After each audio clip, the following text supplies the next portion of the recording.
बंधुक मुନରେ गहना दोकानी ठारू 25 लाख टंकार गहना अलंकार लुट।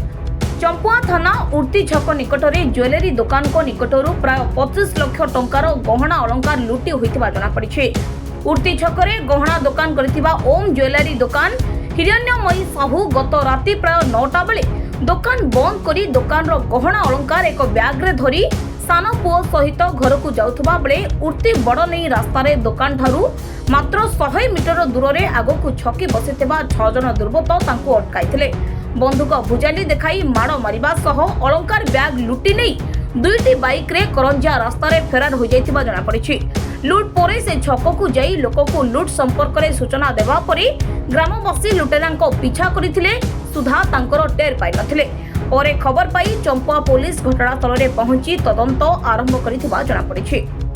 घटना एक्चुअली काली मु दुकान बंद करी 7:15 मु दुकान बंद कली तो बंद करी पुणी आसवा मोर चाबी पुणी बाइक चाबी भितर रही पुणी आउ थे सटर मु खोलिकी चाबी नहीं आसली। तापर मो बड़ पुओ ट्यूशन जाता से सांगे थिला सान पुओ स्कूल आसी मो सांगे थिला तो आम बाप पुओ 3 जन आसतुनु आज्ञा 3 जन जी आसतुनु सान पुओ पछरे बसला गोटे बैग धरी मु हैंडल 2टा बैग झुलई आज्ञा माल जिनस गुड़ा मो दुकान जिनस सब।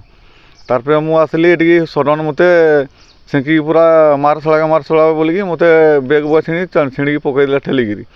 तापर मु डाक मारली बचा बचा बोलिकी डाक मारुची ये कई मैंने बाहर तापर बड़ पुओ रिटर्न घूरी आसिकी से आसिकी से ये कला ठेलाठुली करवा ताकू धरिकी फिंगी देले आज्ञा। 2टा बाइक थिला 6 जन थे से बंदूक भी गोटे धरते मत बंदूकटा ये कले मारवाई बंदूकटा मारते खोजले से जड़े मना कर मारनी बंदूक जिनस आज्ञा चांदी और सुना था 25 ରୁ 30 लाख भितर आज्ञा।